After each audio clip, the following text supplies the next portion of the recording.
Gender-based violence or violence against women and girls is one of the most common and widespread human rights violations, affecting 1 in 3 women in their lifetime. These incidences cost the Ugandan economy about 77 billion Uganda shillings annually. If Action Aid wasn't there, how will women standing in their homes? Because the number of women being abused in different fashions are too many.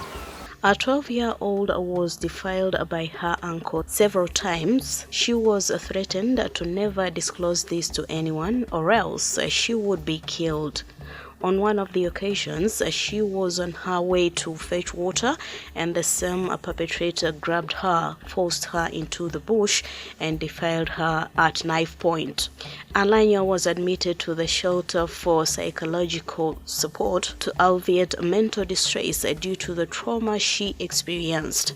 While at the shelter, she wondered if she would still live because she was infected with HIV.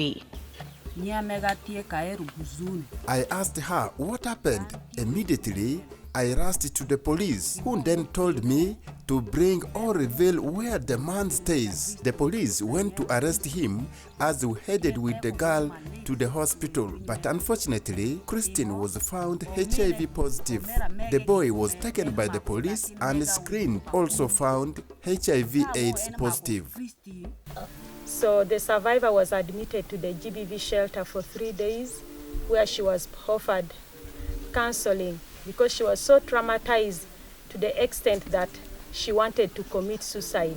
So for the 3 days that she was at the GBV shelter, we stayed with her, offering counseling, but also providing information on positive living. We have been doing home follow-up to ensure that continued counseling is provided to the mother and the daughter. Susan Achora is a young woman who is a survivor of physical violence.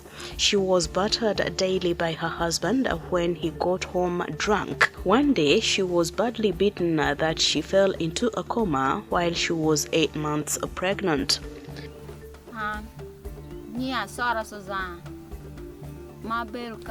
I'm Susan. I got married to my husband in 2018 and we started living peacefully until when his friends started giving him wrong advice not to stay with me because I'm not good enough for him. He listened to his friends and he turned violence towards me.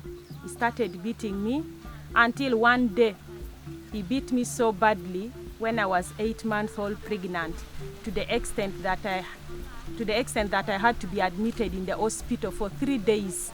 At 12 years old, Stella's parents wanted to marry her off against her will. She was harassed by them until she had to seek refuge kilometers from home. Even then, her perpetrators continued to follow her. She finally felt relief when she was admitted at the GBV shelter in Moroto district. First of all, she left home. She was sleeping in the bush because of what happened to her. She wanted to dodge the parents and the perpetrator, so she was sleeping in the bush. Then also she was traumatized. She was not in her normal senses. Every time she could feel they are coming after her, so the trauma was too much on her. Also, she dropped out of school. She was in school, but because the parents wanted to give her out, when they reached here, first of all, they knew they are already safe.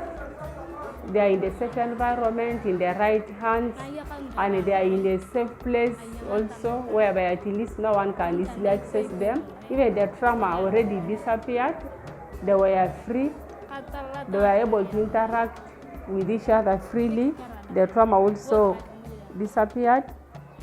GBV shelters are a part of the referral system that provide victims and survivors with a temporary refuge, lodging and other services, as well as link them to medical, legal, economic and psychosocial services. Okay, when the survivors come, we do give them counseling, psychosocial support and guidance. And we also go ahead to encourage them on income generating activities. For some of the cases, like especially the mothers Yes, they come and complain. My husband has done this, he has refused to support me, but we encourage them also to be empowered on their own. So we give them skills like maybe opening those businesses, do farming. We have a lot of land, so we encourage them to do farming and maybe sell or at least keep the family going on. At every stage that the survivor reaches, there is always a need for financial support. For example, as I said, when they come here, they have immediate needs that still need money. When you refer them maybe to police, there is still an aspect of financial support.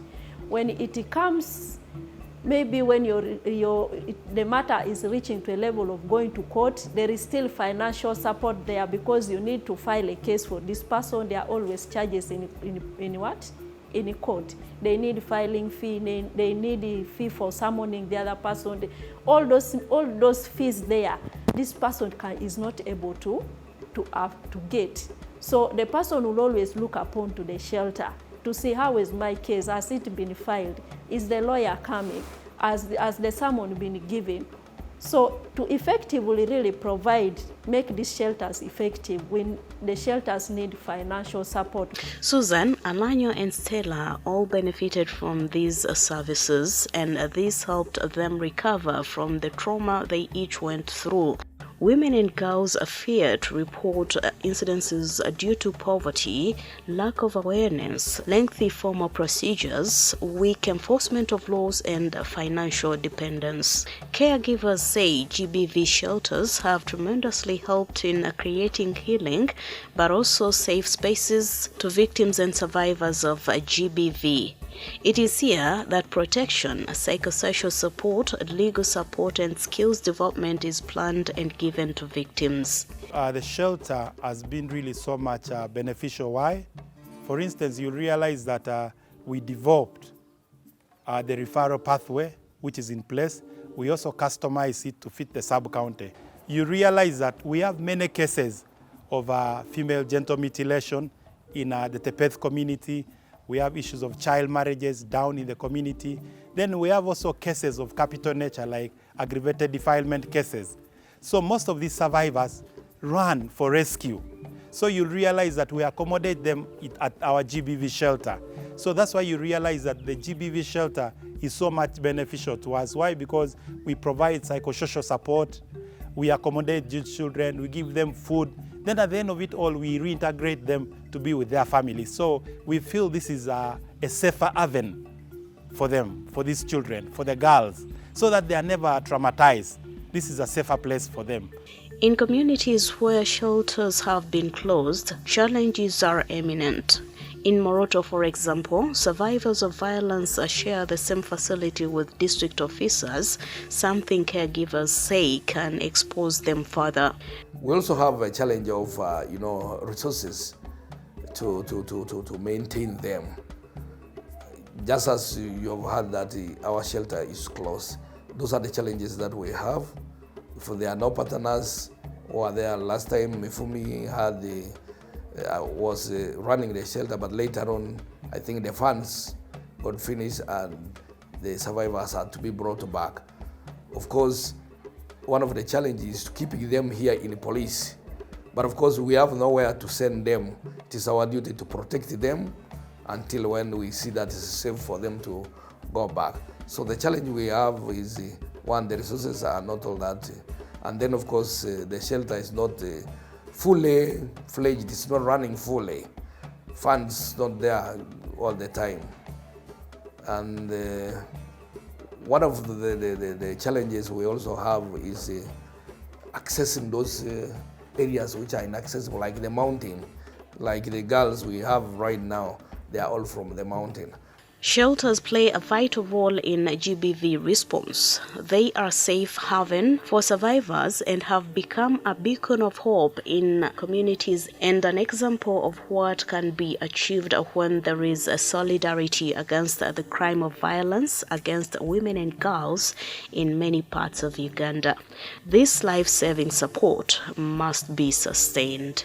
And this is something that all stakeholders together with the district local government, we are joining hands together to ensure that we fight this monster of GBV, violence against children, women and girls. It is our hope that even if Action Aid is not here tomorrow, any agency or government by that time would still follow up these matters since they are documented through our GBV database, the national one and the MIS for the institution, and also we maintain physical files.